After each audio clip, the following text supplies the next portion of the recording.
they're here for you. So just know and remember that. Legacy. Pastor Chris kicked us off last week in thinking about legacy because as he shared in the video announcement, Orchard Grove has just celebrated our 25th anniversary, our 25th year of starting this amazing faith community. Absolutely. We came in 5 years ago. When they started talking about 25, we were like, wait a minute, it's not been 5 years yet, because we came in for the next 20 series and thinking about what is, it's been 20 years, what do we do in the next 20? But it has been. And so now I'm excited to be able to talk with you about legacy because it's something that I think about. Legacy is a global concern. It's something that people all around the world of different cultures, different faiths throughout history have thought about. And to help you understand that goes back a ways, I brought in an image that's from Egypt, from ancient Egypt. It's a tree of life image, and so they're going to throw that up on the screen here in a second. This tree of life, you can find it on papyrus today, but it's within some of the ancient pharaonic tombs and represents kind of a way that we think about life a little bit sometimes and think about legacy. There are several different birds of different ages and maturities on this tree, and most of them are looking to the right. And so to help you understand the symbolism behind that, it's because within Egypt, all of Egypt life is centered around kind of the Nile. And to this day, the vast population, 5% of the population lives within a couple of miles on each side of the Nile or around the Nile Delta. That's where everybody lives. In ancient Egypt, they only lived on the right side. That river flows south to north. One of the does that within the world, flowing from south to north. And that great, if you were to orient yourself in the direction of the flow, everybody lived on the right side or the east bank because that's the center of life and faith, because that's where the sun would rise. And everybody would be buried on the west bank, on the opposite side, the left side. And so all of the birds of different maturities within this tree are looking right, except for one, the one that's a little bit more mature, the one that's a little bit more ornate. That one's looking left. It's thinking about what's next, what's going to happen when I leave where all of life is taking place and I step across on that side. It's a consideration that we need to be giving regular attention to. For those of you who are young, you might be thinking that 25 seems a little bit young for a midlife crisis. And that's not what this is about when we think about legacy. The Hebrew Scriptures, what we call in Christianity the Old Testament, the books from Moses through the prophets, those regularly draw our attention to considering and meditating on the idea of what we are teaching and leaving behind to the next generations. Proverbs chapter 13, verse 22.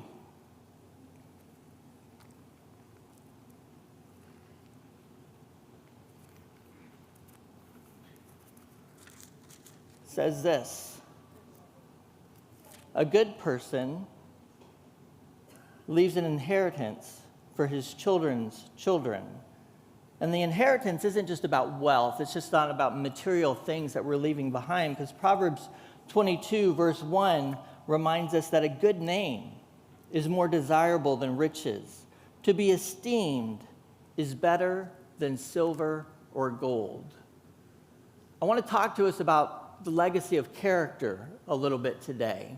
I started really thinking about this as a young man, as we were in our first ministry location full-time out of college. The pastor who had called us and brought us in for different reasons resigned and left the church and left me as the only full-time person on staff. And after about 6 months of teaching and leading everything that I possibly knew, I realized that I wasn't as smart as I thought I was. And so they got help. They brought in an elderly couple who had years of ministry experience, and they were an interim for another 9 months or so before we finally found a candidate who we thought could fit the bill and come in and lead the congregation where we were. And this guy was great. He had all the good credentials. I wanted to know, was he the kind of guy I wanted to be in partnership with in leading?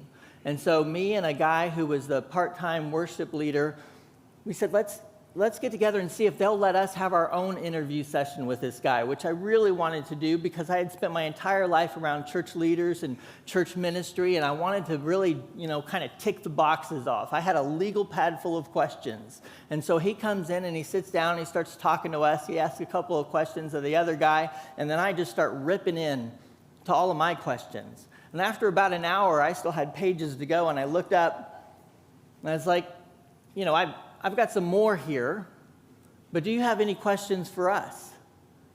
And he said, I've got one question for you. Was Ed Oldham your grandfather? Not a question about what I did or why I was doing it or what I was doing within the community or the church, but who I was related to. And I was like, yes, did you know my grandfather? And he said, not really. He said, my parents were in a church that he pastored in Mississippi, and they thought he walked on water. And I was off to Bible college, and I never met him, and I didn't know why they were so high on him, but I came back one time for some break, and things weren't great in the church, and Mom and Dad were telling me about it, and some of the people in the church came over, and your grandfather and grandmother came over, and they were all in the house talking and praying about what they should do with some of the people who were upset in the church. And then one of those upset gentlemen came into the house and started yelling and accusing your grandfather of all kinds of stuff. And the commotion was loud. I kind of came out of my room and sat on the stairs and was watching what was happening in that space. And one of the guys in the room got up and said, hey, what do you have to say about this guy? What's wrong? What is he teaching? What is out of step with Christianity or the church or anything that he's doing that's wrong? And the accuser couldn't say anything.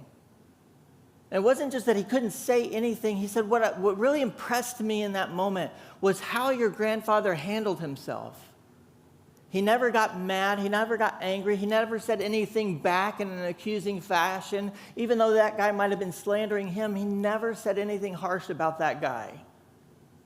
And I thought about how I would be able to react if somebody came in and started yelling at me or talking about me in front of other people that I cared about. And your grandfather taught me a lot about character on that day. And if you're half the man that he was, I'd be happy to work with you.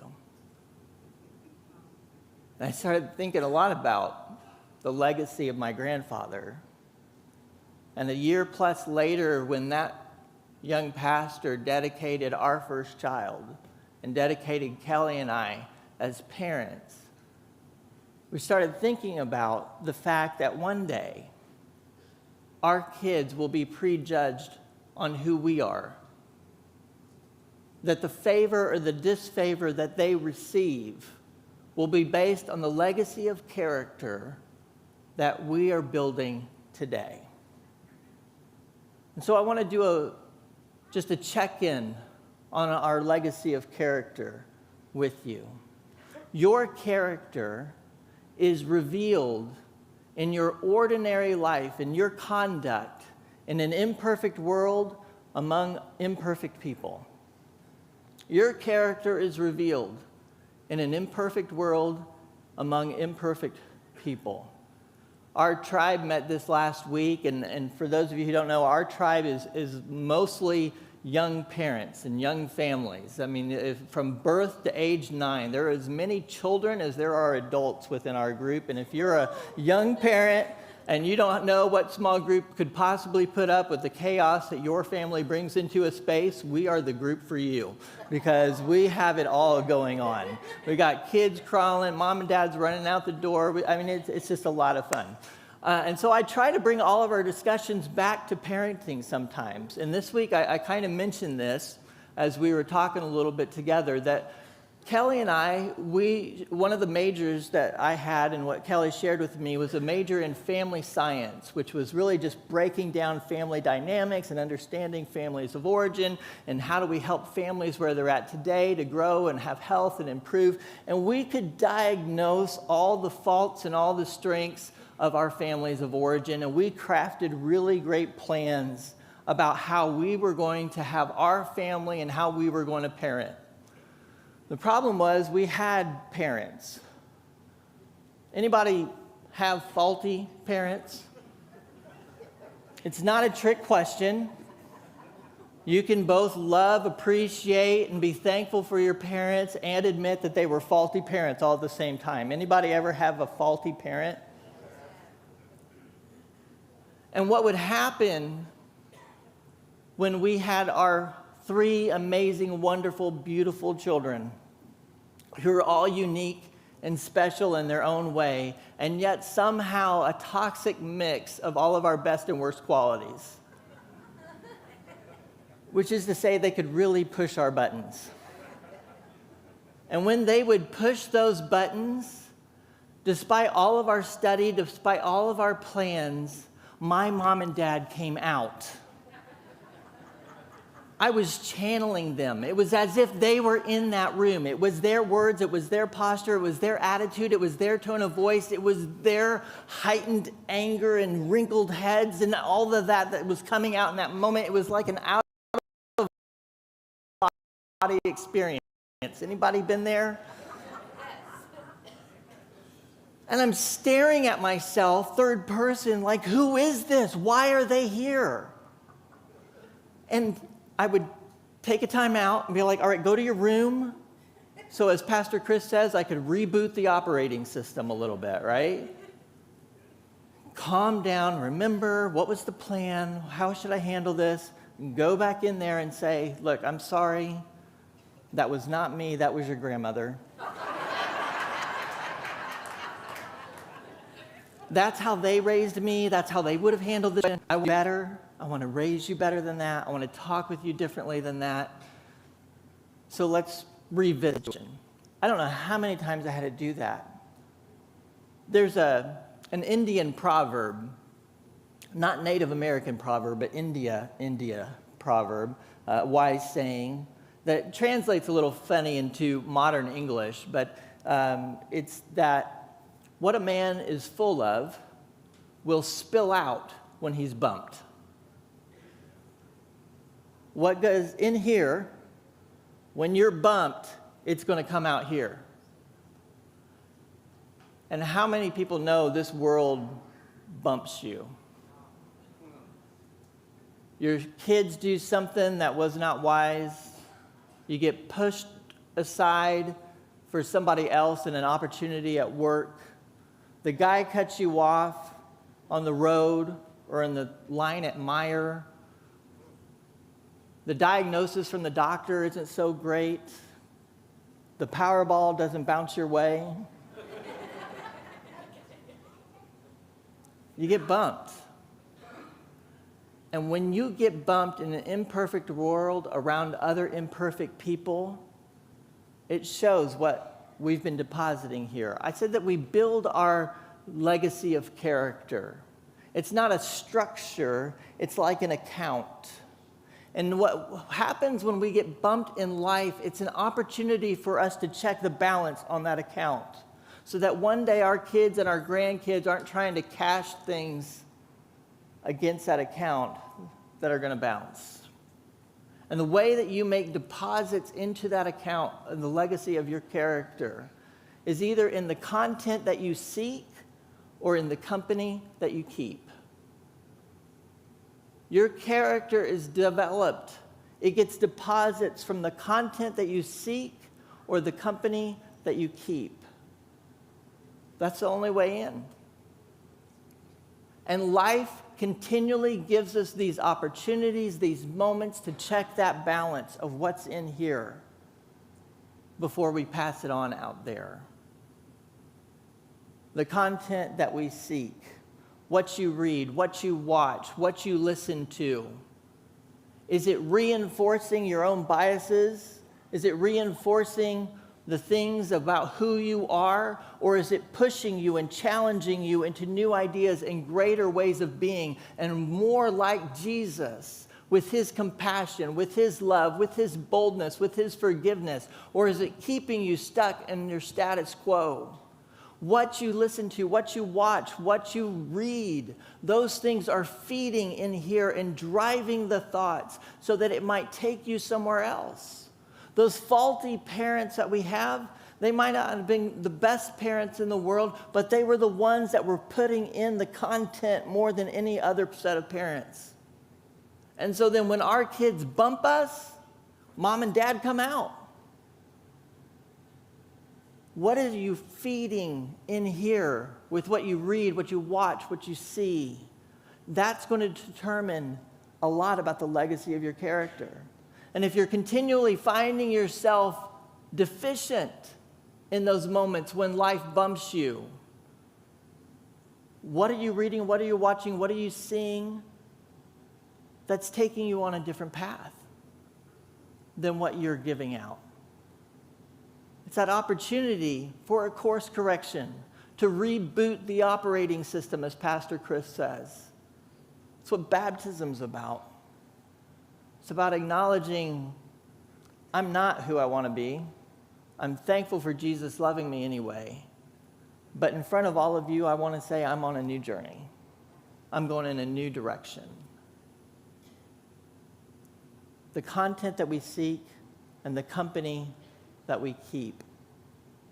A.C. Green was a basketball player in the Showtime Lakers era alongside of Magic Johnson and James Worthy and some of those guys. And he said, "Show me your friends and I'll show you your future." The company that we keep, are they keeping you in the status quo? Or are they pushing you? Are they challenging you? Are they on the same journey of betterness that you want yourself to be on? It's the hot poker principle. That cold piece of steel, you leave it next to the fire, it's going to start attracting that heat and getting hotter itself. If you want to be wise, spend some time amongst some people who are wise. You want to be patient? Find some people who are patient to spend some time with them and gather from their wisdom and their being. You want to be a servant? Spend some time around people who are busy serving and learning from their example. You want to be more like Jesus? Who are the people who are moving you on that same journey? Who are testing you and teaching you and pushing you and helping you to be able to grow and become more than you are? Because if you're stuck with people who are like crabs in a bucket and all they do is keep pulling you back down into that bucket, the company you keep will say a lot about the legacy that we leave to our children and our children's children. There's a song that I've been listening to a lot over the last year or two from the group Lady A, which used to be Lady Antebellum, I think. And again, disclaimers, the views and opinions of Lady A or their songwriters or their producers or their label are not necessarily the views and opinions of Pastor Chris, Orchard Grove Community Church, or any of its members. But this song has a lot to say, and I spend a lot of time thinking about it. And one of the verses before it goes back into the chorus says, "Before I really wake up, the first thing I touch is a button on a screen. I'm not guilty of leaving and not sticking around.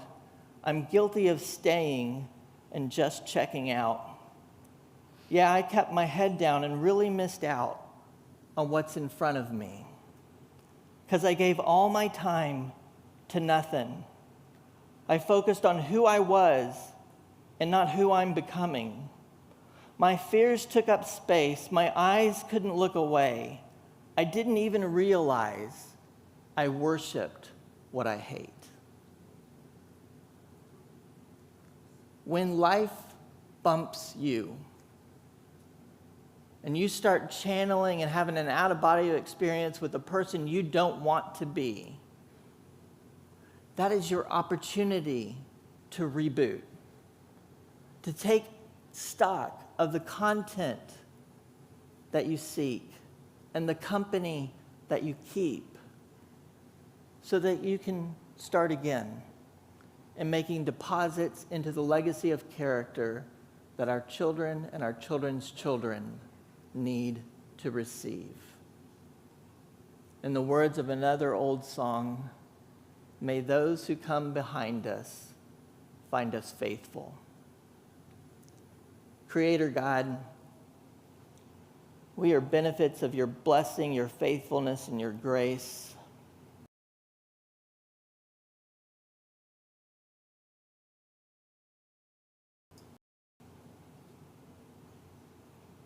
None of us are worthy of that. And yet all of us, our own children, it might be our nieces, our nephews, it might be kids in the neighborhood who just watch. What is our legacy? And as a faith community, God, what is the legacy of Orchard Grove going to be? What testimony are we telling? What example of Jesus are we sharing? God, when we are bumped, help us to take stock of the balance of that legacy of character. Help us to revisit the deposits we're making, so that one day someone might see that those kids that are changing the world, that are making their communities better, they met Jesus at OG. They saw Jesus alive in the people in front of them.